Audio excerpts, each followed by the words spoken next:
Nancy Kearns recalls in Whole Dog Journal on October 1st, 2009, the time where her neighbors were looking for a new puppy.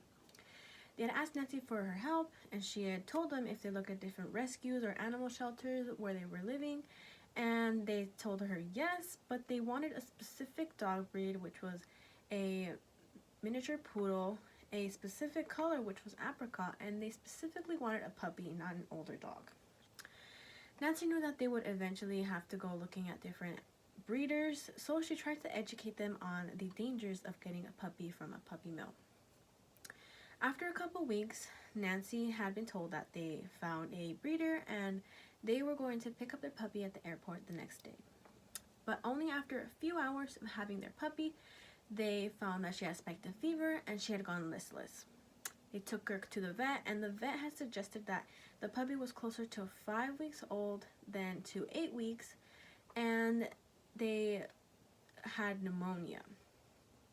And the vet also told them that the dog that they had was not a purebred miniature poodle, like the breeder had suggested. In the end, they had spent over $8,000 trying to keep their puppy alive. Puppy mills are large-scale dog breeding facilities, and according to The Economist on Yale Academic One File on November 20th, 2010, these dogs live in horrible conditions and are only seen as profit. Today, I want to tell you more about puppy mills. First, I will speak about the problem of puppy mills. Second, I'll speak about the causes of why these puppy mills are still staying on their feet. And third, what we can do to solve this problem of puppy mills. First, breeders of these puppy mills prioritize profit over the well-being of their dogs, and they take away homes from other dogs that need them in shelters. Kaylee A. Berger stated in an article in the Washington University Journal of Law and Policy in 2013, puppy mills frequently prioritize profitability over the well-being of their animals. They will try to save as much money as possible on production, and this creates an unsafe living conditions for these animals. Vet care, nutrition, socialization, and sanitation are virtually non-existent. According to paws.org, over 8 million animals enter shelters worldwide. In the United States, unfortunately, only 15% of pets are actually adopted from different shelters and rescues. And as more and more puppies are being produced in these puppy mills, the number of homes that are available for animals in shelters and rescues decreases. First, I talked about the problem. Second, I will talk about the causes. Puppy mills continue to exist because of the lack of government help and the changing attitudes towards dogs.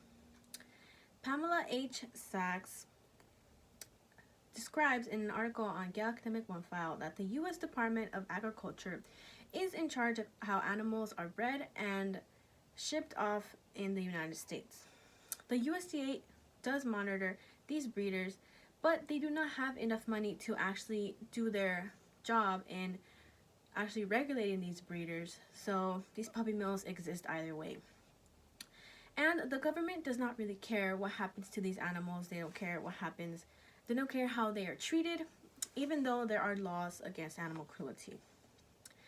Pamela H. Sachs also states that 75% of people in the market to get a canine companion prefer to get a puppy. And these people have a specific breed in their minds, and they will not want to get another dog that is any other breed.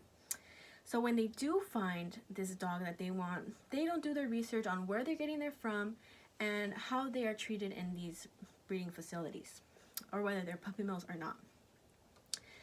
I just spoke about the causes. Second, I will talk about what we can do to solve this problem. In order to stop these puppy mills from existing, we can start by contacting our legislators and consider adoption as our #1 thing when it comes to getting pets. The Humane Society stated 7 ways that we can do to help these puppy mills from not existing, and one of them is to contact your legislators. The government may not see these puppy mills from being an actual problem, but if enough people tell them that it is, maybe a change can happen. This lets them know that inhumane treatment of these dogs in these puppy mills should be a top priority in Congress. Gus W. Thornton believes in an article on Gale Academic One file that adoption should be our first choice when it comes to wanting to get a pet. By doing so, this opens up a space for other animals in shelters that may need help who will otherwise be put down. And the adoption fee that is charged when you get a pet, it goes back to the animals that are actually in the shelter when they need extra veterinary help, or just in general care for the animals, such as food and water. Today I wanted to tell you about puppy mills. Nancy was not able to convince her neighbors to get a puppy, but hopefully after knowing all this information, if you do plan to get a dog, you will consider adoption rather than buying one on the internet. Thank you.